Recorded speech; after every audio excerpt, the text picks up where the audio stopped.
Dennis Barham with Julian, a rapper. Say what's up, Julian. What's going on, everybody? Yeah, so tell me about the humble beginnings of Julian to become a rapper. And he is a rapper, a very good one, by the way. Get into it. Honestly, I've been rapping a long time. I started writing my own music when I was 15 years old, so it's like 15 years later. And I just love hip-hop, and it's therapeutic, so I've always loved doing it. Were you always a good rhymer? Did you have some hiccups at the beginning where it didn't rhyme? You had to struggle through it to get to this point?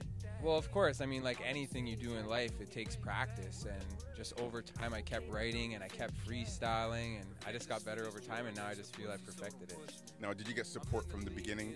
Obviously, being white, did you get a lot of support, a lot of hate, a lot of uncertainty within yourself, maybe, of becoming a rapper? I think in the beginning, I didn't believe it as much. And like people, too, when I would show people my music in my early stages, when I was 17, I would show friends. They're just kind of like, yeah, and shake it off. But as time went by, I would have more people hating on me, more people liking my stuff, and I never planned to change this vision. I've always had the same amount of passion for it, and it just continues to grow and get bigger. Now, the song I truly like is Lifestyle, and you got Kid Ocean producing a lot of your tracks. Tell me about Kid Ocean, Lifestyle, and some of the other tracks that you've produced and worked on. Sure. So Kid Ocean, a lot of instrumentals now. I know rappers and stuff like myself. YouTube is a great place to find producers, and Kid Ocean was very popular on YouTube. He was one of those producers I came across, and I really liked his instrumentals. So I started working on a lot of his stuff, and then I decided to do my whole EP just around his production. And I dropped The Revenge in September in 2018, and a lot of people seem to like it, so I'm happy. Now, we have a city full of rappers and producers. What differentiates yourself from the other rappers? What makes you your characteristics so differently from the other rappers in Toronto? I would say, for one, like a lot of the rappers in our city are fronting, so that's kind of like just not cool with me. And then the other thing, I don't think people are as hungry as I am. I really came from the bottom, and I'm here now, and like I want to go to the top, and I continue to work and keep taking the steps it takes to get there. So I'm ready. So somebody had told me, and I'm sure you're aware of it, that 50 Cent has somehow gotten a connection with you. And how did that happen? How did it make you feel? And how's that doing for your career? I think it's been doing great things for my career. You know, I've had New York and LA watching me lately, but I just had this feeling that 50 Cent was watching me. I had a lot of 50 Cent fan pages following me, and I've always liked 50 Cent's charisma, and he's an entrepreneur just like myself. And then on Instagram, I made a comment on one of his posts, and he actually responded to me. And once that happened, I kind of knew, like, I had a feeling that 50 Cent knows of who I am, so I'm just kind of excited to move forward. And I'm trying to get signed to G-Unit, so I'm excited for the future to see what it holds. And where do you get your lyrical content from? Just life. I write about different things. Sometimes it's braggadocious. I mean, rap always has that, but I also have conscious stuff. I have sad songs. I have music about anything. I've written over thousands of songs, so anything you can name, I've done a song about it. And when are you the most creative? When you're rapping, when you're writing your songs? Is it like, you're taking a train, or you're sitting down by yourself? Yeah, I would say I'm most creative when I'm alone. I'm just in my zone. I'm near my computer, listening to beats, and I just start writing. Now, when you say there's a lot of rappers and producers, and some of them are fronting, if one of them wants to come on your album, how do you say no? You can't come on my album. I can't be associated with you. And how do you network yourself appropriately to your energy? Well, there's two ways you could handle that. You could just be a mean person and say no straight up, like work on your craft. Or I would tell them I'll help develop you and get them to a level I think they need to be at. Or you just give them a really high price for a feature. So when you tell them 10,000, they usually just walk away from there. So it kind of works. So usually when the rappers in Toronto that I'm aware of, when they're starting their rapping, they love the passion of rapping, but they forget about the business aspect of it. How were you introduced in the business aspect of rapping? Well, when I was younger, like everyone's got a job, everyone has to eat, and everyone needs money, and I had the vision to print CDs, and when I started selling them and I started doing so good and meeting so many people, I realized I was able to quit my job.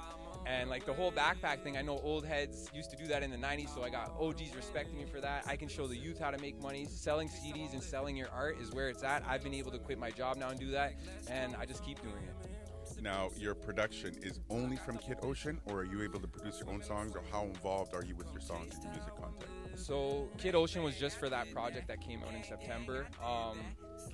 I've never made my own production. I've never produced my own beats, but I have been digging through the crates for 15 years, so I feel like my beat selection is really good. And I'm always just looking for new producers. Any producers out there that are trying to work with me, send on some beats and I'll let you know what I think. How do you get in contact with you? It's really easy. My email is jwhitehiphop@gmail. Just the letter J, the color white, hiphop@gmail. Send me some beats and I'll give you some critiquing and I'll let you know if I want to work with them. you ever this is my personal question right now for all the rappers. Do you ever forget a rhyme? Do you ever forget, like, you know, a word or skip a word with all the rhymes that you got? Of course, every rapper's done that. Yeah. No, man, when you've written thousands of songs, I realize now, because I've written so much music, like sometimes I'll have rhymes that are similar to other ones, so I'll like mix up a different song and like the pattern's similar. Like it happens a lot, but the more you focus, memorizing music is just about practice too. You just have to constantly practice it so it's instilled in your head. And what's the next step for you, Julian? Next step is I'm just working on putting out an album at the end of the month. I want to get a couple videos done, so I'm excited about that. And spreading the clothing line out. We got to get 6 Dot out there. It's not the 6 no more. It's not T Dot. It's 6 Dot, so you know what it is. And how did it come to light? I mean, the 6 Dot, you're being a rapper. How did this come to fruition? Well, I never really thought about having a clothing line, and I was actually writing rhymes one day, and just the name 6 Dot popped in my head. And when I thought of it, I'm like, that's my clothing line. It just made sense, and I saw how Toronto, they were selling the 6 everywhere. Everyone's selling the 666 this, and I was like, you know what, 6 Dot will work. It kind of ties in the new and the old, and I think people can relate to it, and I just knew I should run with it. Last question, any advice to rappers up and coming in Toronto that you'd like to give them? Yeah, just if you really want to do this, just never give up and believe in your dreams, and you can do anything you believe.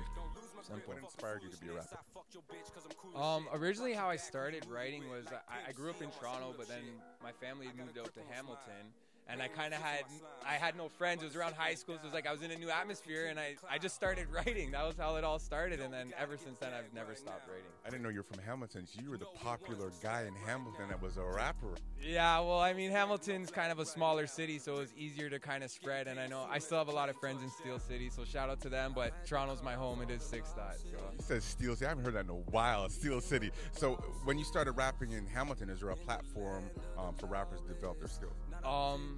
Not as much as Toronto, like, because Toronto's more big, but I do plan on bringing more platforms to Hamilton because it is another city I love, so we'll be doing that in the near future. How were you able to hone your skills in terms of your ability to rap, freestyle? Just practice and talking about all the bullshit I see in the streets out there. I mean, Barton's friggin' crazy.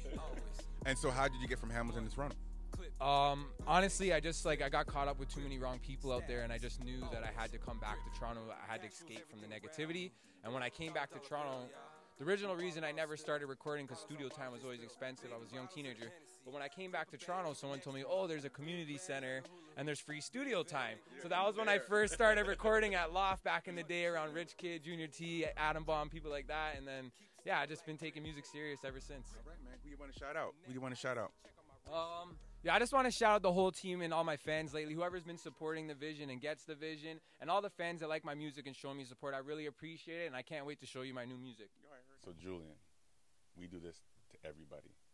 What is it? Well, hold on now, right? I'm not singling you out or nothing like that, all right? We do this to everybody.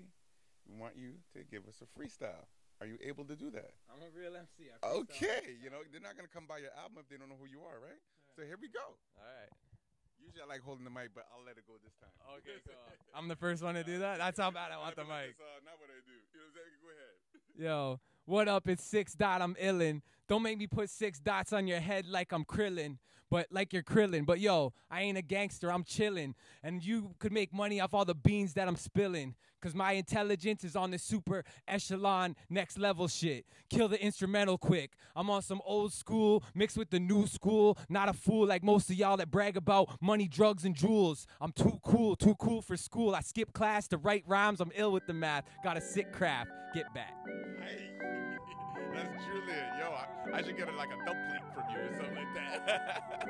It's that simple. Peace out, man. Dennis Barham. Sell me a lifestyle. Like they'll sell you a lifestyle. They don't know about my lifestyle. On that fuck you pay me talking right now. Lifestyle. I've been grinding my whole life now. Lifestyle. Always up through the night now. Lifestyle. 5-0 try to throw the spike.